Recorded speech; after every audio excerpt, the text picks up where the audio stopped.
Coming up on Evening Edition, a day-long search for a Central Illinois man accused of killing 4 people at a Nashville Waffle House ends with him in custody. Plus, 9 dead and 16 are injured in an attack with a van in Toronto, and residents across the river region walked for a good cause.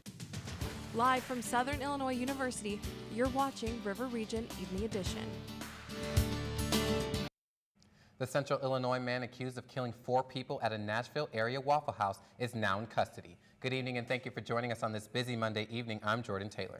And I'm Carrie Cicados. Travis Reinking's arrest capped a day-long manhunt. Police say he unloaded an assault-style rifle at the restaurant in Antioch early Sunday morning. The 29-year-old sat in his pickup truck for a few minutes, then got out naked except for a green jacket and shot 2 people right outside the restaurant.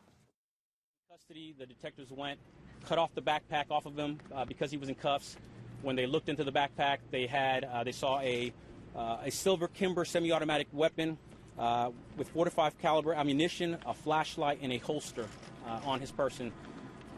His motive remains unclear this evening. Reinking is from the Pekin area. Police in Canada have made an arrest after a white van struck several pedestrians in Toronto. The Toronto Police Services says the crash happened at a busy intersection today. Police say 9 people are dead and 16 others are injured.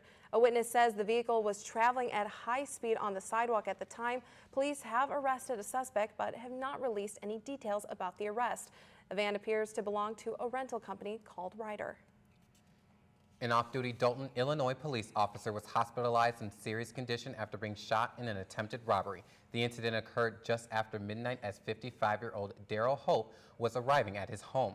According to Dalton police, Hope exchanged gunfire with the 2 suspects. He was struck in the abdomen, arm, and leg. Who was just off shift, had returned home. He was on the front porch of his home when 2 persons that were armed approached him, took cover, and ordered him down from his porch. At that time, my detective dropped his bag, and sometime during the encounter, shots were exchanged and my detective was shot. Officer Hope is married and has 3 children. Police are still looking for the 2 suspects. Dalton is just south of Chicago.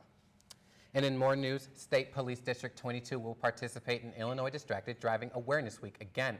The district will conduct an enforcement campaign of Illinois distracted driving laws. Troopers say 10 people are killed each day in distracted driving crashes. And Carrie, it is absolutely important that you remain not distracted on your cellular devices when you're driving, especially in severe weather.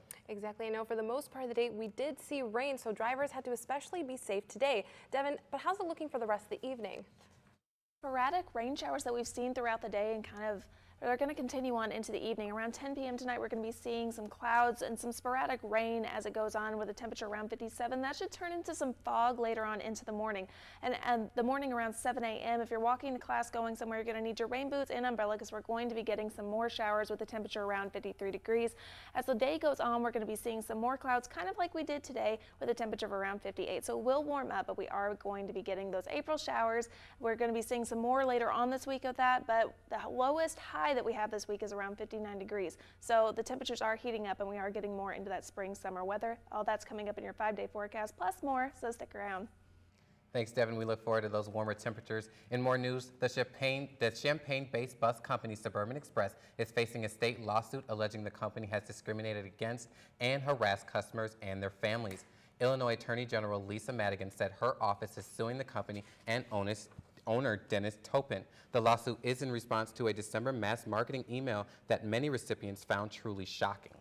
My lawsuit alleges that Suburban Express has long been engaged in illegal discrimination and harassment against college students in Illinois, particularly University of Illinois students and their families. Madigan also claims that Topin bans and publicly shames or embarrasses customers. Suburban Express has not commented on these claims.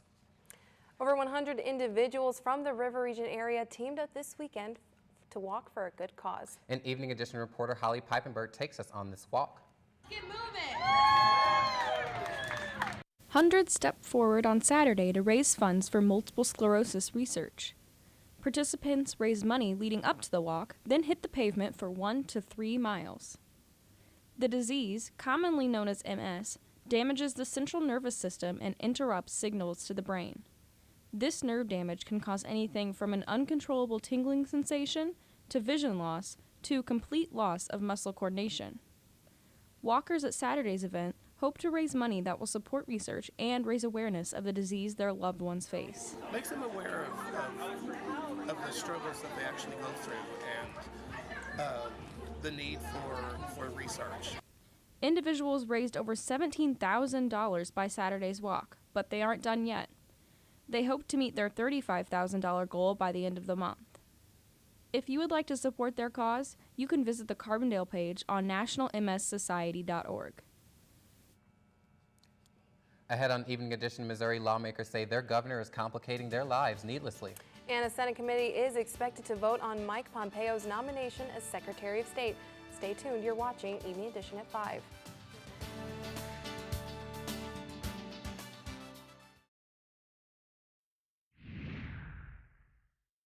Controversy surrounding Missouri Governor Eric Greitens is complicating things for state lawmakers. He was indicted last week on a felony charge of computer tampering, accused of illegally using his charity donors list for his political campaign. Now some state lawmakers are calling for him to resign, others talking impeachment. People are mistaken and they think that impeachment means the person is removed from office. And that's just not the case. Impeachment is basically being charged. It is a higher standard than what is brought in criminal court. Greitens is so far resisting calls to resign. Lawmakers say he could face impeachment regardless of the outcome of his criminal trial.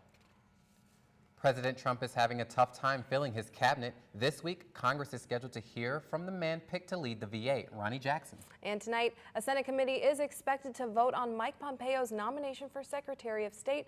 Camila Bernal is in Washington with more.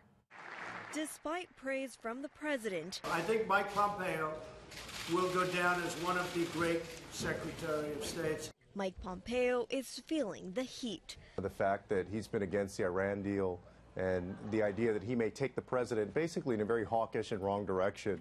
But the head of the CIA faces a historic snub from the Senate Foreign Relations Committee, who will likely not recommend his confirmation, something that has never happened for a Secretary of State nominee. To have nearly across-the-board Democratic opposition strikes me as unfortunate and unprecedented. Democratic Senators Joe Donnelly, Joe Manchin, and Heidi Heitkamp announced support for Pompeo. However, a majority of Democrats continue their pointless obstruction to score cheap political points with their base as a willful attempt to undermine American diplomacy. But Republican Senators Rand Paul and Jeff Flake have concerns. Still, the GOP is poised to bring Pompeo's nomination to the Senate floor, where he is expected to be confirmed. The president is looking forward to Mike Pompeo's confirmation so he can continue doing an incredible job on behalf of the American people.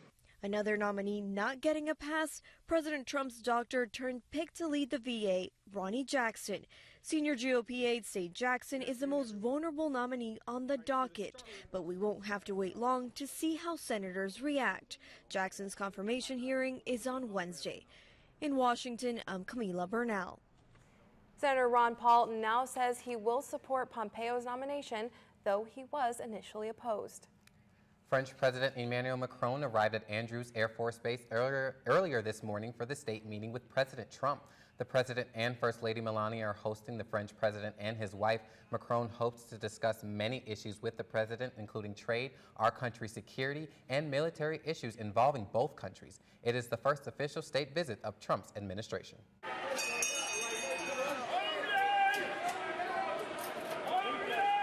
It's a boy for the royal family. The Duchess of Cambridge has left St. Mary's Hospital with Prince William and their newborn son, less than 24 hours after the birth.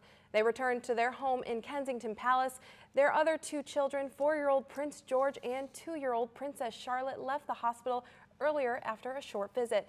Kate and the baby are said to be doing well. I'm sorry, but anything that happens with the royal family, it's just a beautiful thing to watch. And as we're counting down to Prince Harry's wedding coming up the next month, there's just so many Queen royal Elizabeth's news. birthday, a lot happening in England. Yep. Congratulations to them. In more news, Lift As We Climb is a mentoring program created here for SIU students. Yep, and this semester the program has been jump-started due to the enrollment decline. Evening Edition reporter Brittany Kiles tells us more. Since 2008, SIU has lost up to 6,000 students. That's enough students to almost take up the entire basketball arena.